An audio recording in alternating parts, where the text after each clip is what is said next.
नमस्कार, आप देख रहे हैं केटी न्यूज और मैं हूं आपके साथ आरती सिंह आजाद। और रुक करते हैं खास खबरों की ओर। ये कह के अहले कारवां ने फेंक दी शमां कि हमें तो शाम से पहले होना है शहर में।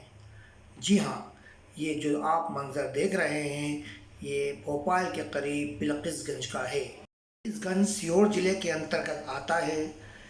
ये जो ईदगाह है ये आज से कुछ दिन पहले ऐसी नहीं थी।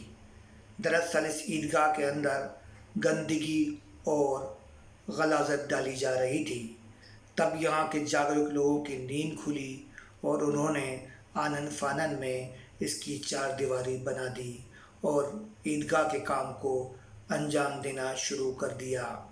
वरना ये ईदगाह विवादों का स्थान बन गया था और ये ईदगाह एक जंगल के रूप में आबाद थी। लेकिन कुछ लोगों ने मिलकर इस ईदगाह को ईदगाह बनाने में जुट गए और तस्वीरें आपके सामने हैं। अब बकरीद आने वाली है, ऐसे में इस ईदगाह की मरम्मत का काम जारी है। यहाँ के लोगों का ख्वाब है कि इस ईदगाह को हम इस तरह की ईदगाह बना दें कि जो आने वाले वक्त में एक तारीख़ बन जाए और बिना किसी रिवाज के ये ईदगाह सदियों सदियों तक जानी जाए। इसी की दौड़ भाग में यहाँ के लोग दिन रात एक रहे हैं, लेकिन मंजिल अभी दूर है। रशीद मंसूरी साहब, अभी कुछ समस्या यहाँ आ गई थी, उसके बाद से सब लोग इकट्ठा हुए। भाई बहुत विवाद की स्थिति हो गई थी। बिल्कुल जंगल वीरान पड़ा हुआ था यहाँ, कहीं का कभी गाय पटक जाता था, कभी कचरा पटक जाता था। मगर अल्लाह का लाख लाख शुक्र एहसान है कि कौम जागी, गरीबों का इसमें बहुत सहयोग दिया और अतराफ़ के लोगों ने जो है इसमें बढ़ चढ़ का हिस्सा लिया। तो इसकी जो बाउंड्री आप देख रहे हैं ये उनके दिए हुए पैसे और उनकी दी हुई ताउन से ही किया गया है।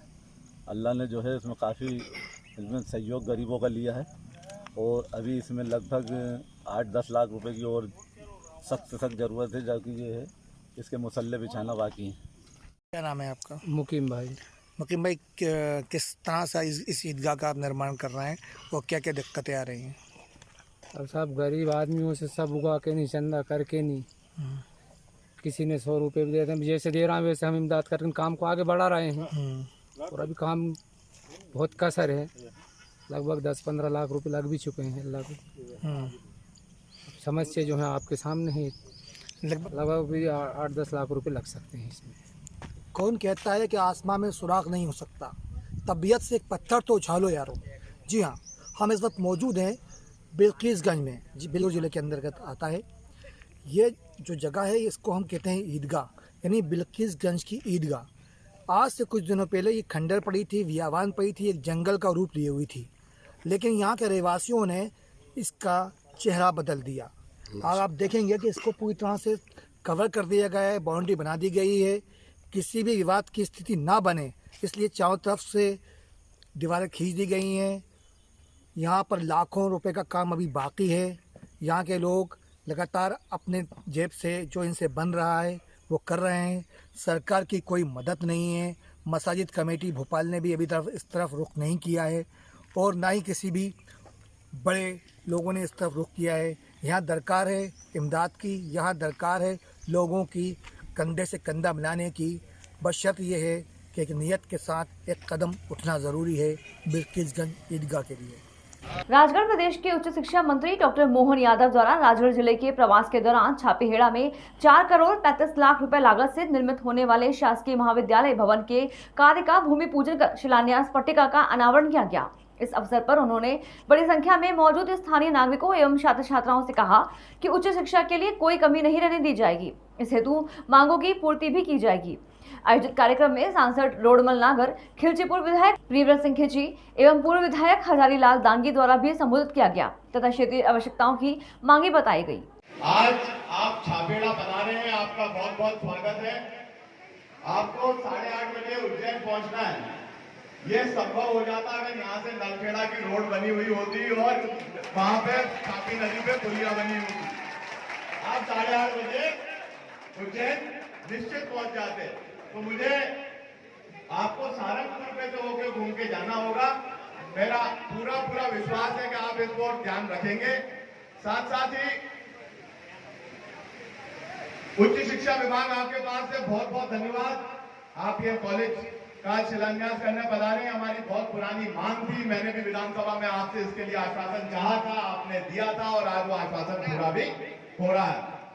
आने वाले समय में 2 मांगे और मैं रखूंगा। सबसे ज्यादा पूरे जिले में छात्र संख्या अगर है तो जीरापुर कॉलेज में है, और जीरापुर कॉलेज में आपने 6 अतिरिक्त कक्ष और अभी प्रयोगशाला के लिए 24 लाख रुपया और 3 करोड़ रुपए 6 अतिरिक्त कक्षों के लिए दिए हैं।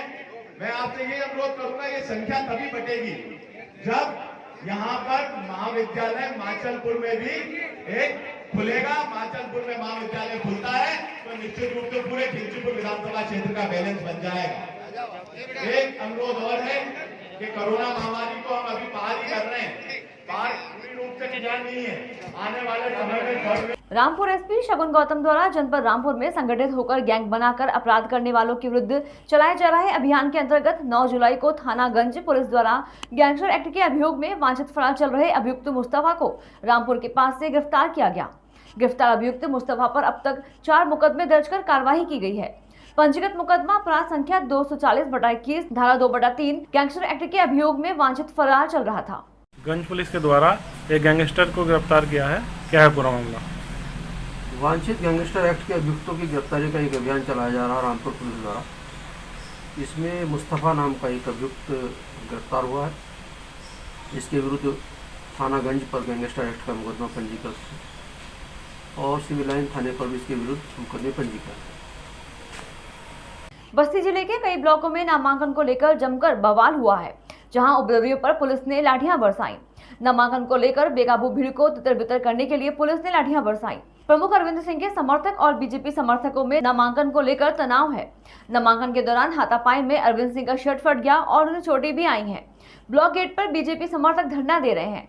वहीं रामनगर ब्लॉक के बाहर बीजेपी समर्थक और विरोधी आपस में भिड़ गए। वहीं पुलिस और बवालियों में मारपीट हुई और धुबोलिया में जमकर फायरिंग की गई, जिसमें एक युवक को गोली लगी है। पुलिस अधिकारी भी भीड़ के सामने लाचार नजर आए।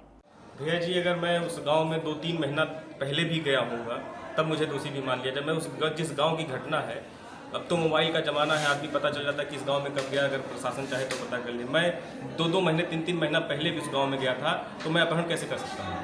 अगर मैं गांव में गया होता, लोग देखे होते, मोबाइल के क्या कहते हैं लोकेशन बताता है कि उस गांव में आप गए हैं। अगर मैं कभी गया हूँ 2 महीने में तो मैं दोषी हो सकता हूँ, लेकिन अगर नहीं गया तो मैं दोषी कैसे?